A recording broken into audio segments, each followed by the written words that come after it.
Hola, buenas tardes a todos. Gracias por estar ahí al otro lado. Y nada, quisiera en esta tarde compartir lo que Dios ha puesto en mi corazón.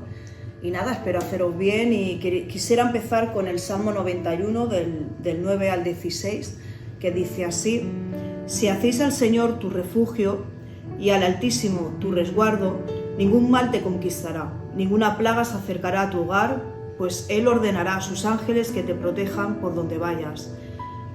Te sostendrán con sus manos para que ni siquiera le lastimes el pie con una piedra. Pisotearás leones y cobras, aplastarás feroces leones y serpientes bajo tus pies. El Señor dice: rescataré a los que me aman, protegeré a los que confían en mi nombre. Cuando me llamen, yo les responderé. Estaré con ellos en medio de las dificultades. Los rescataré y los honraré.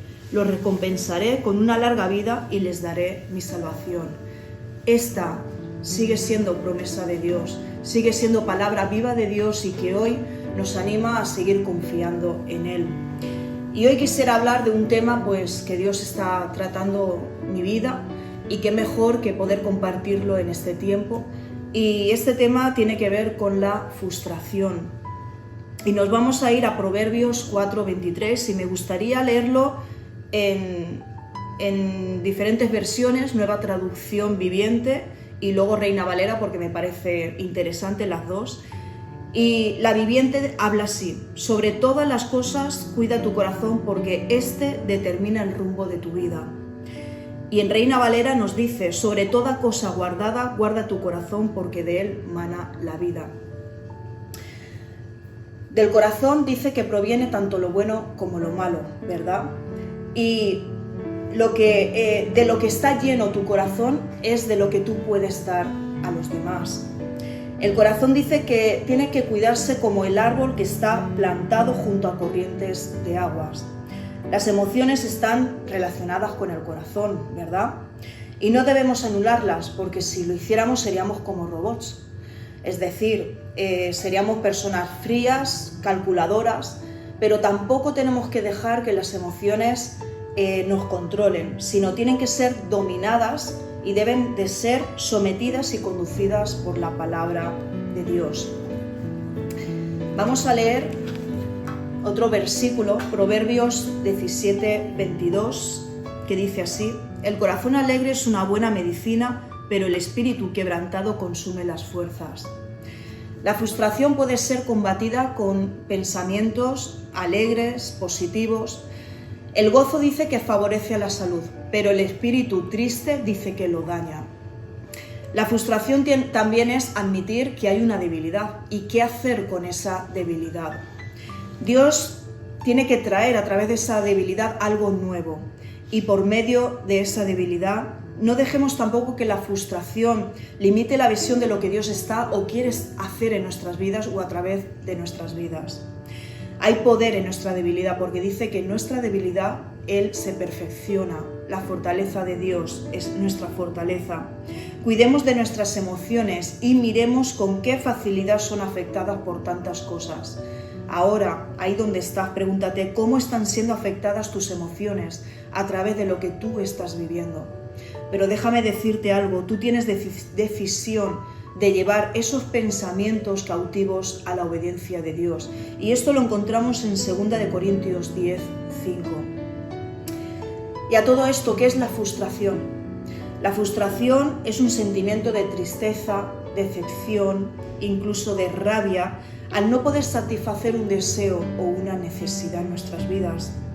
El estar frustrado es una experiencia desgastante, tanto física como emocional, moral, espiritual. ¿Y dónde encontramos frustración? Pues yo diría que en casi todas partes de toda área de nuestras vidas, ¿no? Lo que tiene que ver con la familia, el trabajo, la economía, la enfermedad, lo que tiene que ver también con la disciplina con nuestros hijos y, cómo no, con uno mismo. Dice: ¿está mal sentirnos frustrados por Dios? Sí. Está mal porque es el producto de nuestra naturaleza pecaminosa. Estar frustrado con Dios puede ser un indicio de falta de confianza o mala interpretación de quién es Dios. Isaías 26:3 dice: tú guardarás en perfecta paz a todos los que confían en ti, a todos los que concentran en ti sus pensamientos. Es decir, mientras enfoquemos nuestras mentes en Dios y confiemos en Él, nos llenaremos de paz y no de frustración. Y quisiera compartir momentos de algunos personajes pues, que en algún momento de su vida han sido o han tenido situaciones de frustración. Y quisiera empezar leyendo, quisiera empezar con la vida de Jonás, y quisiera leer Jonás 1, lo tengo aquí apuntado para no perder tiempo. Jonás 1 del 1 al 3 dice: el Señor le dio el siguiente mensaje a Jonás, hijo de Amitai: levántate y ve a la gran ciudad, a Nínive. Pronuncia mi juicio sobre ella, porque he visto lo perversa que es su gente. Entonces Jonás se levantó y se fue en dirección contraria para huir del Señor. Descendió al puerto de Jope, donde encontró un barco que partía para Tarsis. Compró un boleto, subió a bordo y se embarcó rumbo a Tarsis con la esperanza de escapar del Señor. ¡Wow! Primero Dios le ordena: levántate y ve a la ciudad de Nínive. O sea, le está ordenando, le está dando un mandato de que vaya al lugar que Dios le está diciendo. Se fue en dirección contraria para huir del Señor, dice, y con la esperanza de escapar de Él. O sea, ¿alguien puede escapar de la presencia de Dios? ¿Alguien puede huir del Señor? Digamos que todo lo que tuvo que vivir Jonás para tener que volver de nuevo al Señor, a lo que Dios le estaba demandando, es increíble, ¿verdad? Porque aquí leemos que Jonás huye de la presencia de Dios, pero tuvo que pasar bastantes acontecimientos para que él volviera y obedeciera lo que Dios le estaba demandando. De hecho, Jonás obedeció. Y finalmente fue a Nínive a dar el mensaje de Dios a la ciudad para que estos se arrepintieran, y si no había arrepentimiento, Dios destruiría la ciudad. Pero he aquí la sorpresa de Jonás. ¿Con qué se encontró Jonás? Resulta que después de dar el mensaje de Dios a Nínive, Jonás estaba más que convencido de que estos no iban a escuchar el mensaje, de que no iban a recibir la palabra de Dios. Pero incluso si no lo recibían, él como que tendría satisfacción de ver cómo caería el castigo de Dios sobre esa ciudad, porque se lo merecían, ¿no? Según Jonás, esa ciudad se lo merecía. Pero Nínive respondió diferentemente a lo que esperaba Jonás, con arrepentimiento y humillación. Se rasgaron las vestiduras en arrepentimiento y en humillación. Y aquí viene la frustración de Jonás, pasando lo que él no esperaba que pasaría. Dice que su sentido de la justicia entró en conflicto con la misericordia de Dios. Dice que Dios tuvo que recordarle que su perspectiva estaba totalmente equivocada, y es que la frustración puede nublar nuestra visión y ahogar nuestra compasión por los demás. Esto puede hacer que le demos paso a nuestro orgullo, legalismo, nuestra justicia, en lugar de buscar las expectativas de Dios y esperar a lo que Dios tiene para esa ciudad. Él siempre tiene la última palabra. Aunque nosotros veamos cosas que no nos agraden, que no nos gusten, no podemos juzgar, porque el único que juzga es Él. También vemos la frustración en el liderazgo de Moisés, con la responsabilidad delante de Dios y con todo un pueblo, y ver que las cosas no salen conforme uno espera. Ese era Moisés. Cuando nos fallan en nuestro caminar es doloroso estar rodeado de gente y sentirte solo frente a tanta responsabilidad. Imaginemos, ¿no?, la decepción de Moisés. Este deja a Aarón a cargo del pueblo, sube a encontrarse con Dios, a tener ese encuentro con Dios, y baja, me imagino, súper contento con la tabla de la ley, ¿no?, con los 10 mandamientos. Pero ¿qué se encuentra Moisés cuando baja? Un pueblo idólatra, un pueblo perverso. Podríamos decir miles cosas de este pueblo. Lo primero que hace Moisés es enfrentar a Aarón. Y segundo, decirle a Dios que arregle el caos que está viendo, y le pide perdón por el pecado del pueblo, le pide perdón a Dios. Y me sorprende lo que Dios le contesta. En Éxodo 32-34 voy a leer solo la primera parte porque la segunda habla del pueblo, pero la primera va totalmente hacia Moisés y le dice: ve ahora y lidera este pueblo, mi ángel irá delante de ti. Es como decir: ve, haz lo que tengas que hacer, que no estás solo frente a lo que te estoy demandando. ¿Cuántas veces Dios nos ha dicho: anda, levántate, límpiate esas lágrimas y encamínate porque yo estoy contigo, ¿no? Pues así era el Señor con Moisés. Digamos que la frustración no te libra del compromiso que tienes con Dios, aunque no salgan las cosas como creamos, como pensemos. O sea, no son motivos para abandonar, al contrario, esto nos tiene que fortalecer y nos tiene que llevar aún más a esa presencia de Dios y seguir obedeciendo. Cuando el pueblo sale recién de Egipto, se volvieron contra Moisés, lo acusaban, lo culpaban, lo reprochaban. ¿Se frustró Moisés? Claro que se frustró Moisés, pero siempre consultaba con Dios, oraba por la queja de su pueblo y Dios le daba dirección y se encaminaba. Si él de un principio hubiera dicho hasta aquí humanamente, no hubiera aguantado, pero no lo hacía con sus fuerzas. Él se arrodillaba, acudía a Dios y dependía de Dios. También encontramos frustración con nosotros mismos y aquí vemos la historia de Pedro. Pedro había jurado amor eterno y lealtad a Jesús y le decía: aunque tenga que morir contigo, no te negaré. A veces no somos conscientes de las oraciones que hacemos o incluso de las canciones que cantamos que salen del corazón y luego pasan circunstancias que dices: Señor, pero ¿por qué esto? No, si tú anteriormente, ¿qué oración o qué me has pedido, ¿no? Cuando cantamos rompimiento y viene rompiendo porque realmente Dios nos tiene que romper para hacernos de nuevo, ¿no? Siempre nos estamos quejando y nos hundimos en un pozo, ¿no? Y somos así, ¿no? Yo me venía así, actuamos como Pedro, ¿no? Y parecía que él lo decía de todo corazón, pero cedió a la presión de la crucifixión y negó a Jesús conocerlo 3 veces. Jesús le advirtió, claro que le advirtió. Le dijo: Pedro, Pedro, antes de que cante 3 veces el gallo, tú me vas a negar. Tremendo fracaso el de Pedro, ¿verdad? Dice la palabra en Lucas 22:62 que lloró amargamente.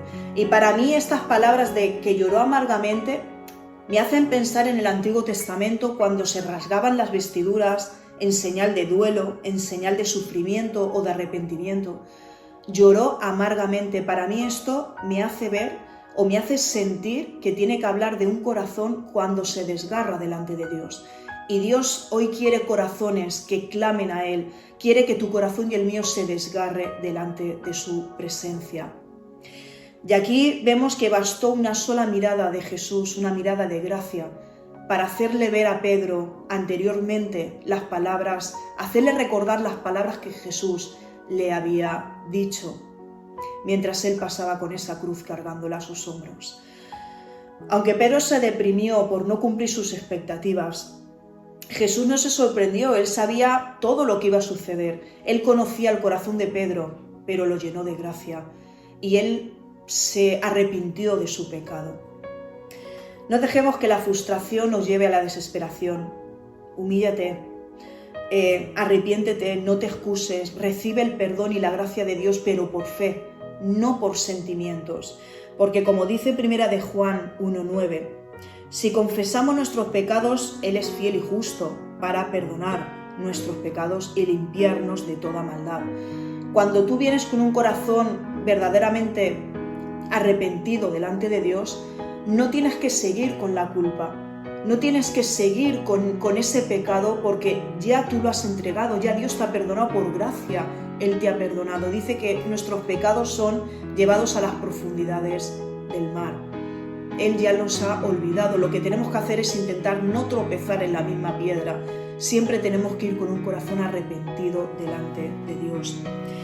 Y vemos otra frustración en situaciones que uno nunca espera pasar, ¿no? En medio del dolor, de la pérdida, de la desesperación. Y aquí tenemos la historia conmovedora de Noemí. la suegra de Ruth. Encontramos la historia en el libro de Ruth. Noemí, digamos que, como algunos sabemos, ella y su marido salen de su país y marchan a Moab con sus 2 hijos y sus nueras en busca de alimentos, porque era un tiempo de escasez, de hambre, y ellos van en busca de encontrar el sustento. Pero sabemos, como nos cuenta la historia, que muere el marido de Noemí, y tiempo después muere un hijo, muere el otro hijo, y ésta se queda sola con las 2 nueras. En aquel tiempo, una viuda en una tierra extranjera era como decir una mujer totalmente pobre. Entonces Noemí decide volver a su tierra natal, y cuando regresa a su tierra declara estas palabras: no me llamen Noemí, que significa placentera, más bien llámenme Mara, porque en grande amargura me ha puesto el Todopoderoso. Esto lo podemos encontrar en Ruth 1:20. Noemí, podemos decir que se convirtió en una persona aparentemente amargada, destruida, derrotada, abatida. Y es que las aflicciones producen cambios, grandes cambios en tan poco tiempo, porque de la noche a la mañana pueden cambiar nuestras vidas. Así que es conveniente que nuestro corazón siempre sea humillado delante de Dios. Y no es la aflicción misma, sino la aflicción bien llevada la que nos hace bien, porque dice que la tribulación produce paciencia. Y lo encontramos en Romanos 5, del 3 al 5, que dice: también nos alegramos al enfrentar pruebas y dificultades, porque sabemos que nos ayudan a desarrollar resistencia. Y la resistencia desarrolla firmeza de carácter, y el carácter fortalece nuestra esperanza segura de salvación, y esa esperanza no acabará en desilusión. Pues sabemos con cuánta ternura nos ama Dios, porque nos ha dado el Espíritu Santo para llenar nuestro corazón con su amor. ¿Acaso Dios se olvidó de Noemí? ¿Acaso había acabado todo ahí y no tenía planes para su vida? Pues cuando Noemí dice que le llamen Mara, se refiere a las experiencias que la vida le ha tocado vivir. O sea, no vemos en ningún momento que ella muestre una rebelión contra Dios, no demuestra un reproche hacia Dios.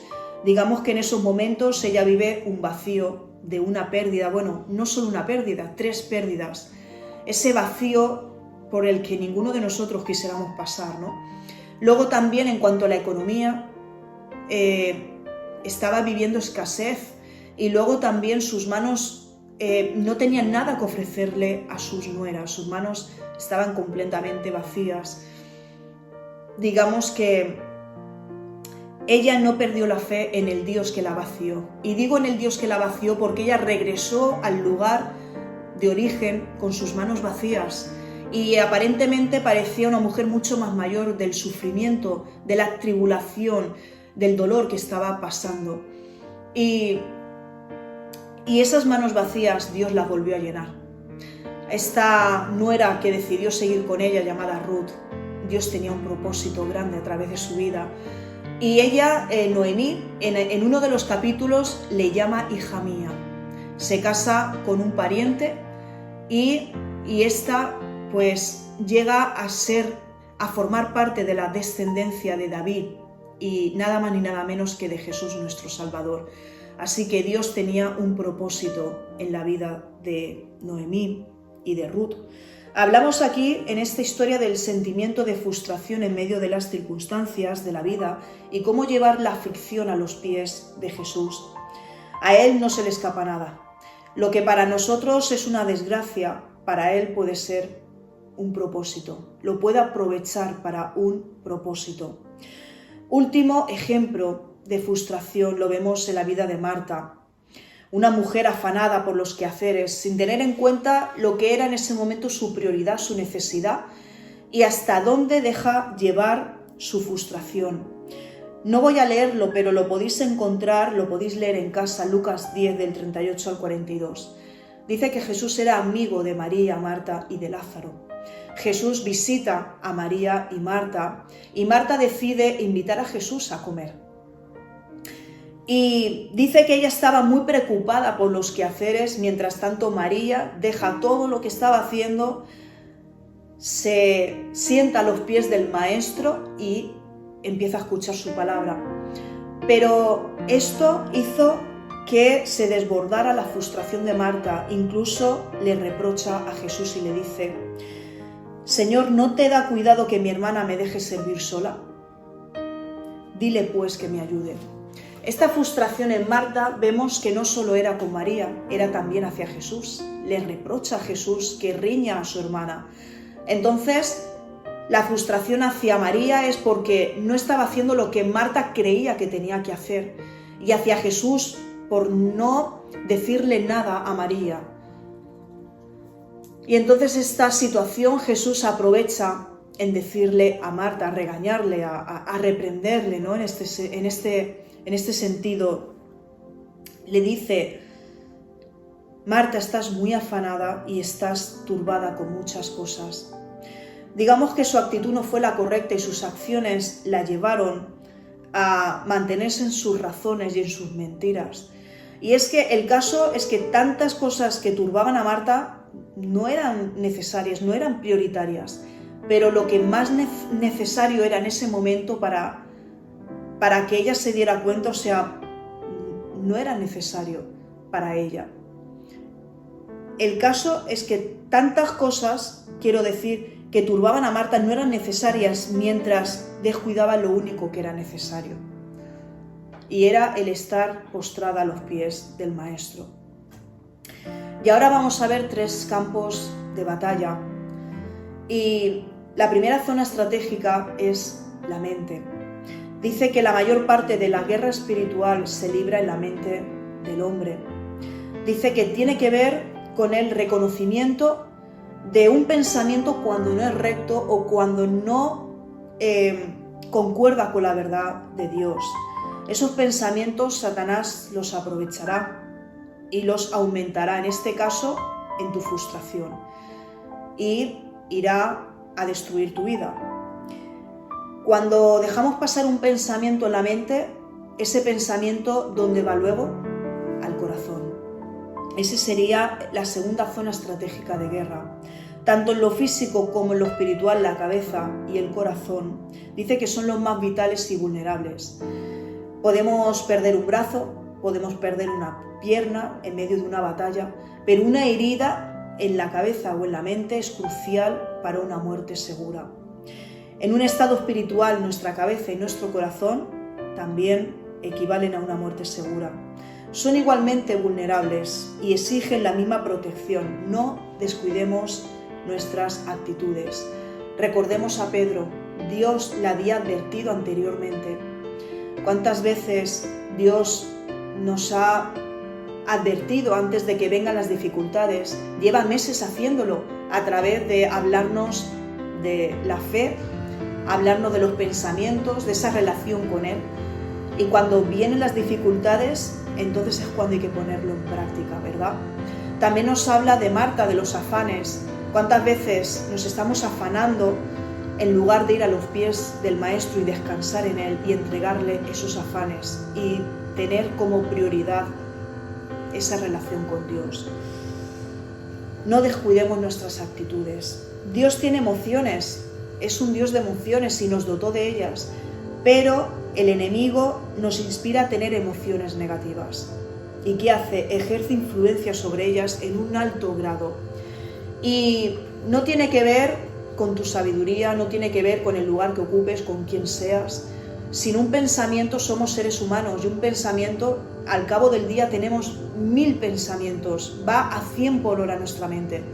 Pero me refiero que podemos recibir pensamientos, pero la madurez viene cuando tú decides qué hacer con esos pensamientos en tu vida. Tercera zona crucial, hemos dicho que eran 3. Hemos nombrado la mente, el corazón y ahora es la boca. Los comentarios se vuelven observaciones. Escuchas un comentario, lo observas y luego se vuelve una preocupación en tu vida. Esa preocupación te lleva a la crítica y esa crítica se convierte luego en una acusación. ¿Y quién es el acusador? ¿Quién es el que señala con el dedo? El mismo Satanás. Él ha venido a robar, a destruir y a matar. a robar tu paz, tu gozo, a destruir tu identidad como hijo de Dios y a matar tu alma. Dice que nuestra boca puede destruir lo que Dios está intentando edificar entre nosotros. ¿Qué es lo que está intentando edificar? ¿De quién está hablando? De su iglesia, del cuerpo de Cristo, de la sal de la tierra que somos tú y yo. Dice que si constantemente cuidamos nuestra boca, negaremos al enemigo el acceso a nuestras vidas y obtendremos la victoria. Viene un pensamiento a tu vida, llévalo cautivo a la obediencia a Dios, a la voluntad de Dios. Viene un sentimiento, una emoción a tu vida, lo llevo cautivo a la voluntad de Dios y obtendremos la victoria. La frustración va a venir, no la podemos evitar, pero sí que la podemos superar. Y aquí vemos algunos puntos, vamos a estar viendo algunos puntos con el que reaccionamos cuando estamos peleando la frustración. Algunos, por ejemplo, en medio de la frustración recurren a algunos viejos y malos hábitos, algunas costumbres que antes tenían. Y es que hacen lo que antes tenían por algo normal, por algo que no era malo. Pero no quiere decir que ahora sea malo, sino le estás dando prioridad a algo y te estás frustrando en esa prioridad. O sea, te estás refugiando, mejor dicho, en esa costumbre. Otros van a encontrarse con sus viejas amistades fuera de la iglesia. Personas que te escuchan, que te dan la razón, que te dan la palmadica y te dicen pobrecita de ti. Pero piensa que tú estás siendo igualmente piedra de tropiezo para esa persona que no entiende lo que Dios está haciendo en tu vida. No puede entender porque dicen que para el hombre natural es locura las cosas de Dios. En lugar de ir a personas que sabes que dentro de la iglesia te pueden ayudar y que siempre están ahí para extenderte su mano. Algunos desconectan de todo y se encierran en su mundo. Aquí nos habla de la soledad. Desconectan el wifi y dicen hasta aquí, no quiero mensajes, no quiero que la gente me agobie, no quiero que venga nadie a darme las charlitas. Eso es desconectar de Dios y desconectar de los que te aman. Otros no se dejan ayudar y se vuelven maledicientes, están a la defensiva, no les puedes decir nada porque todos se lo toman a mal, piensan que vas a atacarles. Hay quien se enfada consigo mismo y con los demás culpándolos de las desgracias. Es que este siempre me lleva la ira, es que esta persona siempre saca lo peor de mí. Piensa que el problema lo estás teniendo tú. También están los que dejan de orar, de leer la palabra, los que dejan de buscar a Dios y se comportan como personas mundanas. Estos lo que han hecho es que han entrado en un bucle en su vida. Estos han dejado arrastrar y se han dejado vencer. Y ahí hay un gran problema. Cuidado.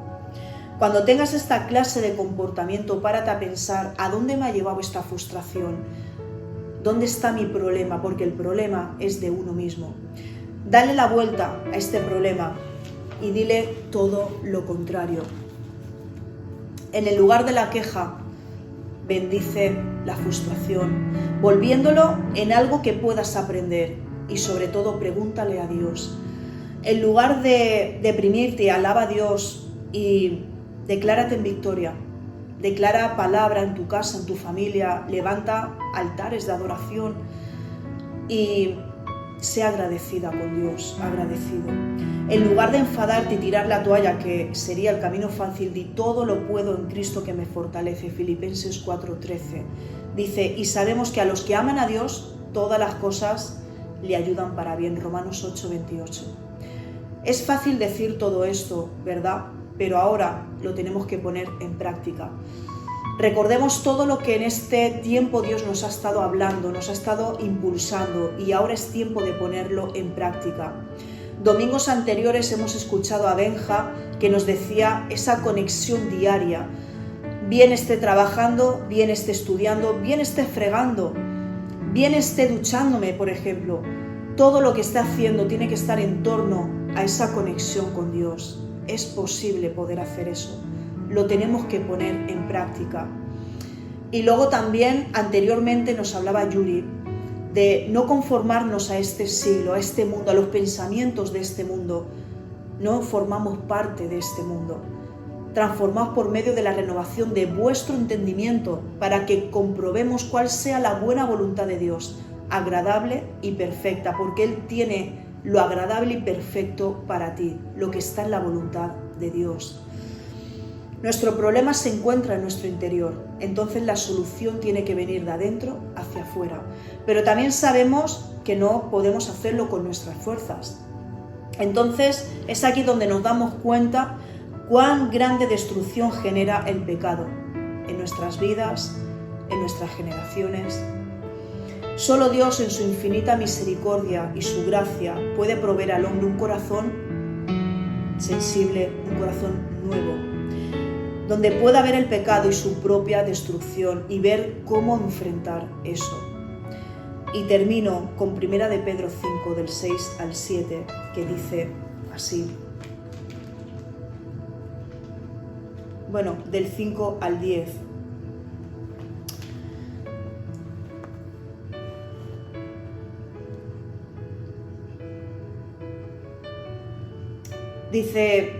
Del 6 al 10. Dice, así que humíllense ante el gran poder de Dios y a su debido tiempo. Él los levantará con honor.